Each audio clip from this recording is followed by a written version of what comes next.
Good day, I'm Lina Ahmadou. Welcome to Africa 54. Here is what's coming up. Former President Donald Trump returns to the public eye in Milwaukee after surviving an assassination attempt and nominates Ohio Senator J.D. Vance as his running mate. Rwandan President Paul Kagame wins with an overwhelming majority in the latest presidential election, continuing his long-standing leadership. And the UN struggles to raise funds for escalating food insecurity in Nigeria's conflict-ridden northeast amidst a global crisis. All this and much more coming up on today's Africa 54.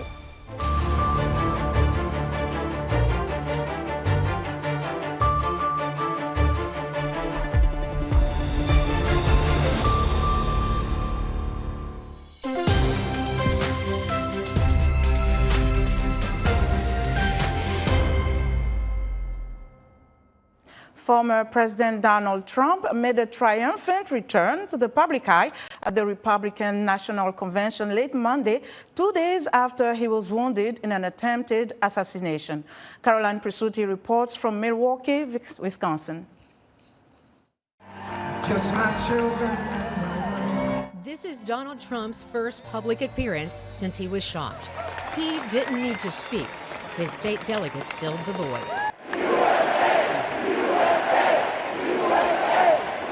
Here to join his new ballot partner, Ohio Senator J.D. Vance. It was the biggest political secret of the year, announced at the Republican National Convention. It is therefore my honor to nominate Ohio Senator J.D. Vance for the office of Vice President of the United States of America. Senator Vance, at age 39, brings youth to the presidential election. Known for his rural America memoir, Hillbilly Elegy, he's a former Marine and a conservative who once referred to Trump as America's Hitler. President Biden Monday called Vance a clone of Trump. J.D. Vance be nominated by acclamation. All those in favor signify by saying aye. Aye! The announcement comes on the first day of the Republican National Convention in front of 2,400 state delegates pledging their votes for the expected nominee, former President Donald Trump. You're only going to interest another medhole. A few blocks from the convention, protesters against Republican policies and Trump. Because I thought it was important to remind people that we have two candidates, and one of the candidates has 34 felony counts against him. But the Vance choice and Trump's rebound after the attempted assassination energized this group even more. The question is not about the past. The question is about the future and how we move forward as a country and the issues impacting the American people. These delegates say they want more unity. Now, at the end of their first day of their convention, they can rally around the full presidential ticket of Trump and Vance. Caroline Presutti, VOA News at the Republican National Convention, Milwaukee, Wisconsin. Joining us from Milwaukee is VOA reporter Carol Van Dam. Carol, thanks for joining us today. What has been the general reaction to J.D. Vance being selected as Trump's running mate? What are you hearing? Well, as you heard in that piece, representative GOP nominee, Donald Trump, and by the way, the bandage on his ear was very noticeable, but Trump didn't talk. He just kind of mouthed the words, thank you to the people on the floor, his adoring supporters and delegates, and it was just a lot of happiness and celebrations and parties going on last night. This is day 2 of the convention. Did anything stand out to you today? Yes, it seems that although the theme has been, unity with the Republicans now, they want to bring the whole conservative, moderates, all different types of moderates and conservatives and any other Republicans together under one tent. Now the theme today, day 2, seems to be safety. Make America safe again is what we're hearing. So they're talking immigration, they're talking border security. They want to put more money behind the enforcement authorities in this country. They want to fight illegal immigration at the border. And they also want to fight drug and human trafficking with more money and support for all of those ventures. What are people telling you in terms of some of the takeaways so far for the participants?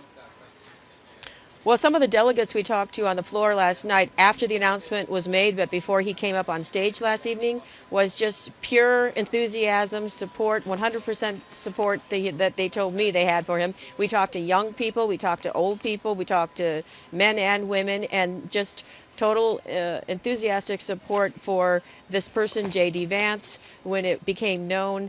He was one of the top 3, I'd say, that was being talked about these past few weeks, but when it was whittled down to him, we didn't hear one word that was against him or even kind of questioning it. Everybody seems to be in lockstep with the former president's choice. Okay, and what's ahead tomorrow? So we have today, the theme seems to be, like I said, safety and security. The rest of the platform policies, again, immigration is a big thing. Yesterday, of course, it was abortion or right to life. They wanted to work out that policy, and it is more in Trump's view of things, which is he does not support a federal ban. He wants it to remain a state-by-state decision for women. So that's what the party platform has been. And then Thursday night, of course, we'll see Mr. Trump get up on stage himself and make his big speech. Okay, Carol, thank you so much. Great reporting there. Carol Van Dam reporting from the Republican National Convention in Milwaukee, Wisconsin. The weekend assassination attempt on Donald Trump has silenced much of the chatter over President Joe Biden's political future. But as Trump charged forward Monday, appearing at the Republican National Convention and naming his vice presidential pick, the Biden administration prepared for a Tuesday campaign stop in this uncertain stage in the presidential race. VOA's Anita Powell reports from the White House.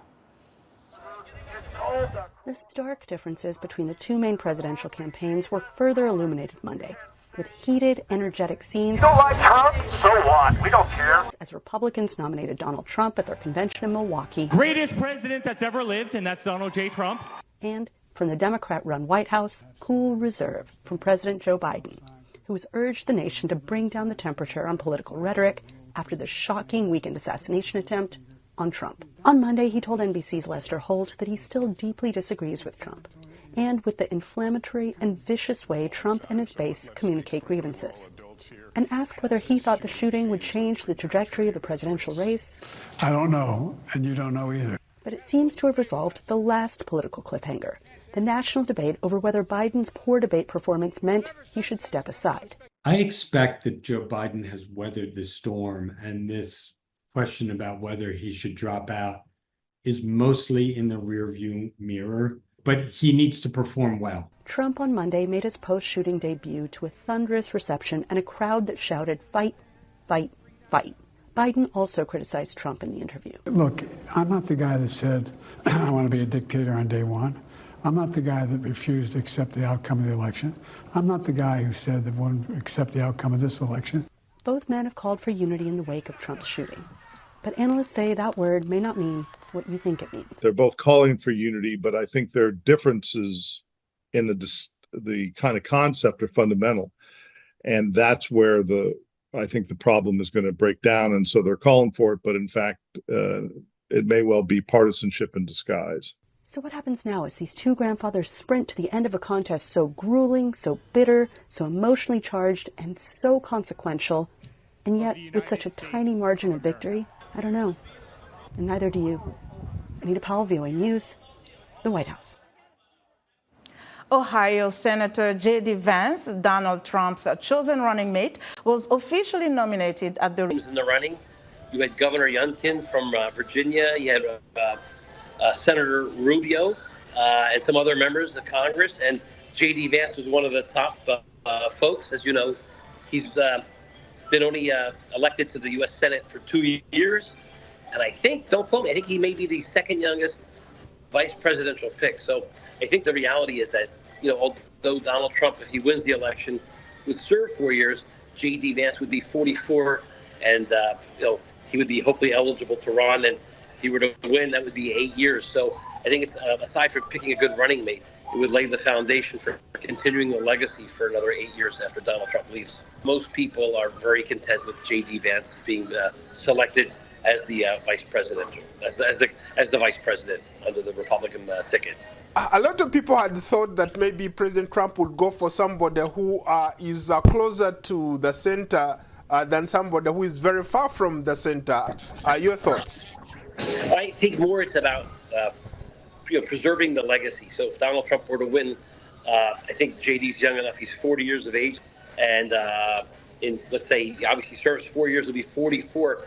He would be able then to run for president and continue with the legacy. So the reality is, I think it was more finding someone who would ideologically carry the torch for President Trump after his 4 years. So, albeit they could have widened the umbrella, I think the idea was to pick a candidate that was very ideologically and philosophically close to the president. So, after his one term, the vice president would be able to continue with the legacy. So, politics for President Trump is personal. And like I said, if there's no chemistry, if there's no cohesiveness, it's not going to work. So I think this was more, personality politics. I think J.D. Vance, actually, if you look at J.D. Vance's history originally, he wasn't as pro-Trump until much later. When he got elected to the Senate, which was 2 years ago from Ohio, he became much more aligned with President Trump's policy. So I think it's more of a personality pick. I think there's chemistry. And like I said, there's good rapport between J.D. and President Trump. So I think it was just a good fit. J.D.'s done a lot of things to defend the president when he was president and after he was president. Earlier you talked about President Trump trying to unite the country. I think President Trump recognizes he only has 4 years, and the vice presidential pick will most likely be the pallbearer for the party. So I think he was looking to have a person that after he served 4 years could continue the legacy. So I think it's more about, building the base for the party. As you know, President Trump did have a pretty constructive talk with President Biden over the weekend, and President Trump was very grateful. So there's been definitely a change in tone, I think. After this weekend, I think, the gloves were off. I think the gloves are back on now. And I think that there'll be a little more thoughtfulness moving forward. Joseph Slavich, a strategic analyst and partner at Scribe Strategies and Advisors, speaking to VOA's Paul Ndiho.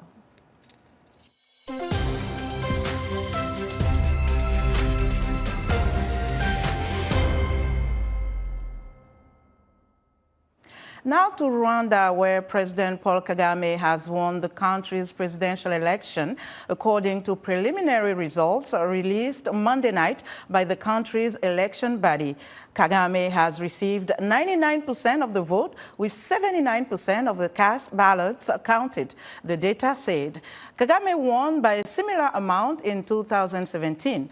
He cast his vote around 1:30 p.m. local time at a voting center in Kigali. Kagame had said that his priorities of building and growing the country toward prosperity would not change. Kagame, who was first elected president in 2000, faced two other candidates, including Democratic Green Party candidate Frank Habineza, who came in second in the preliminary vote tally, and followed by independent candidate Philip Mpayimana. Several other candidates, including some of Kagame's most vocal critics, were barred from running for the presidency.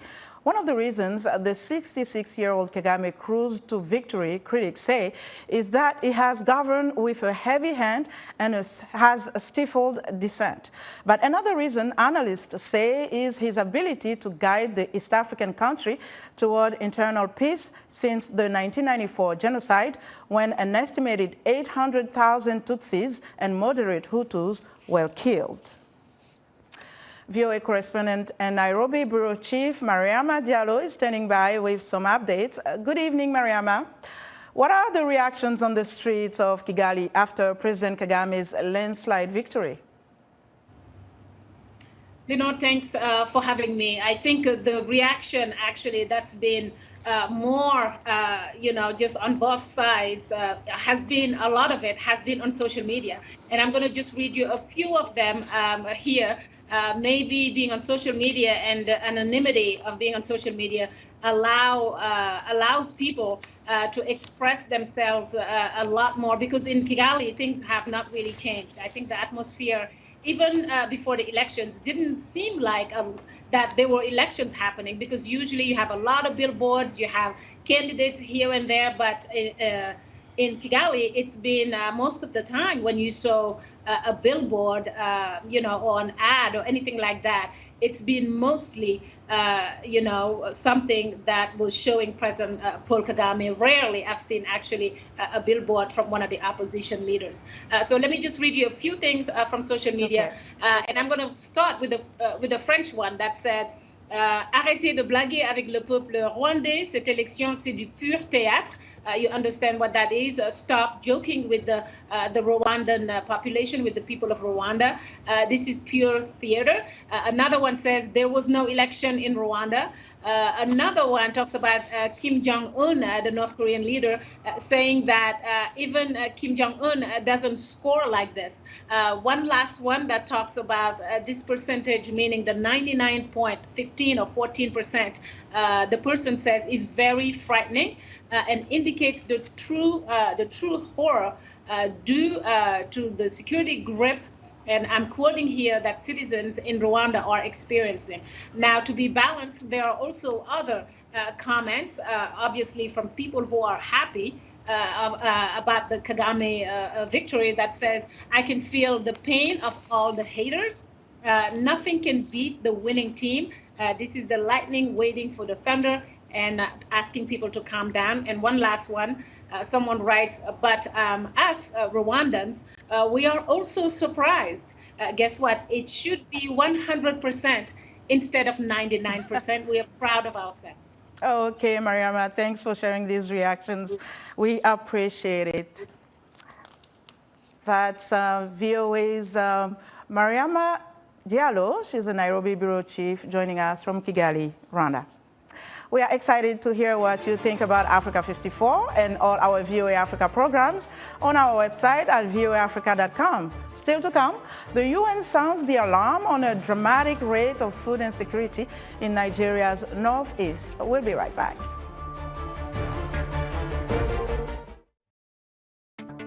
On the next Straight Talk Africa, it is time for political national conventions in America, where parties will formally announce their 2024 presidential candidates. The Republican National Convention is taking place this week in Milwaukee in the state of Wisconsin. Join me, Vincent McCory, on the next edition of Straight Talk Africa as we take a closer look at America's political conventions, how they have evolved since they began in the 1830s, and what they can potentially achieve ahead of the November election. The lack of access to menstrual hygiene products due to high cost has had a major impact on millions of women and girls. But despite these challenges, things are changing, making it possible for girls to go to school and women remain employed. On the next episode of Our Voices, we'll take a closer look at initiatives that have been launched in sub-Saharan African countries to promote greater access to sanitary pads and their implications for the future of women and girls. Join the conversation each week right here on Our Voices.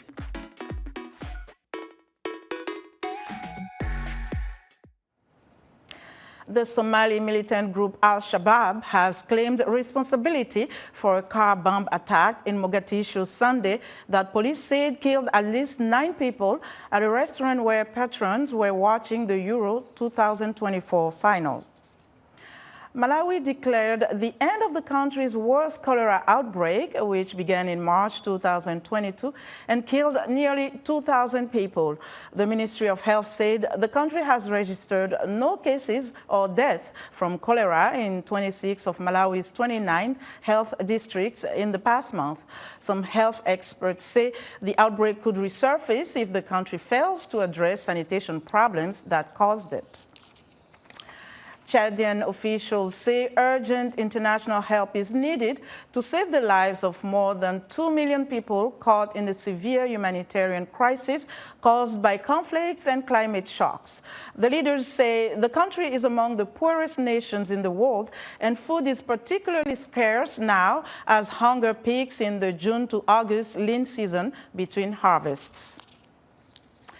The United Nations Humanitarian Agency says it is struggling to raise enough funds to tackle an alarming rate of food insecurity in Nigeria's conflict-ridden northeast. Officials say a rising number of global crises are forcing countries that need help to compete for scarce resources. VOA correspondent Timothy Obiezu reports from Dikwa in Borno State. Warning, the following video includes graphic images that some may find disturbing. Viewer discretion is advised. The desperate cries of severely malnourished children echo in this hospital in northeast Nigeria, where they wait in line for life-saving treatment. This facility in Dikwa is about 90 kilometers from the city center. It's already treated more than 300 children this year, and new patients are arriving every day. Aid workers say there isn't enough space to handle them all. There are more than 45 patients waiting for us to admit them. What we do is that we will do rounds. If we do ward rounds and we find out there are those that are stable, those that have been cured, they are free to go home. But for every child that goes home, officials say about 10 others need the spot. And eligibility sometimes is based on the severity of conditions. Zainab Musa, who has been displaced by conflict for 10 years, lives in Dikwa. She says one of her twins is finally getting treatment. My son became sick because I was hungry. I couldn't eat well enough to breastfeed both of them. But here our situation has improved. They feed me 3 times a day. With an estimated 2 million children suffering from severe malnutrition, UNICEF says Nigeria has the world's second highest number of stunted children. The UN Children's Agency says every hour, 100 Nigerian children under the age of 5 die of malnutrition, and that only 20% of the sick children get treated. The United Nations warns without immediate intervention, there could be catastrophic consequences of food insecurity in places like this. Officials say the food insecurity and malnutrition crisis are the compound effect of the prolonged insurgency, climate change, and government policies that have sent food prices beyond reach. Food inflation in Nigeria has surpassed 40% according to the Statistics Office. In May, the UN and Nigerian authorities launched a $306 million appeal to address food security for about 5 million people in states most affected by conflict. But officials say donations are dropping. If you look at the trends of humanitarian funding that Nigeria has been receiving in the 10 past year, you see a constant decline. You see a real shrinking of this funding because also, as I say, priority comes into conflict. The number of conflicts increases almost day by day, month by month, year by year. But back in Dikwa, aid groups are helping thousands grow food at home using methods that are climate smart. Our participants got bumper harvest from the arable crop that they farm on their farmland. They diversify their means of livelihood and thereby ensuring food security. On Monday, Nigeria announced plans to suspend taxes on certain food imports, including wheat and maize, to return to lower prices. But until something drastic happens, officials say the future of millions of people, especially children, hangs in the balance. Timothy Obiezu, VOA News, Dikwa, Borno State, Nigeria.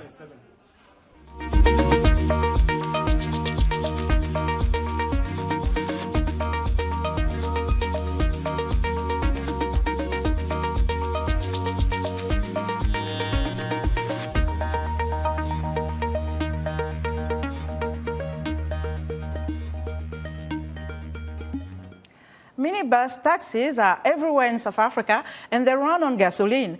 But engineers at one university are hoping to change that as they are getting better than expected results from their all-electric minibus taxi. Vicky Stark has the story from Cape Town, South Africa. An estimated 250,000 minibus taxis are providing transportation for people all over South Africa. The vehicles, while convenient and popular, also require gasoline, which contributes to pollution and climate change. At Stellenbosch University in the southwest, engineering students have been working on ways to electrify South Africa's minibus fleet.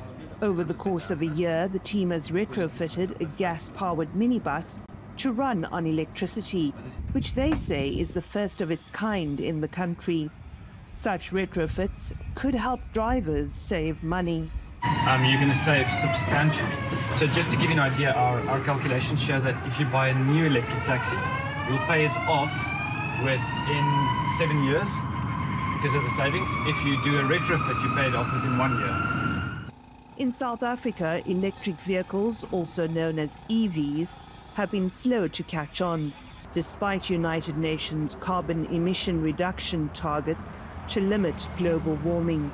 The Automotive Business Council says that under 1,000 electric vehicles were purchased in the country last year. For many, the EV price tag is too high, and until recently, the state's erratic power supply from mostly coal-fired power stations has also been a deterrent. In South Africa, we have a very constrained grid, and introducing EVs in a naive way will exacerbate the problem. So we're trying to figure out a strategy around that. Engineering team members here say vehicle electrification will eventually become commonplace in South Africa, and solar power will play a major role in its success. For their next project, they will attempt to retrofit a public transport bus. For now, though, the engineers are seeking financial support from both the government and the private sector to take their minibus taxi project further. Vicky Stark, VOA News, Cape Town, South Africa. And that's our show for today. Be sure to watch Africa 54 on our website at voaafrica.com. From all of us here in Washington, thanks for watching.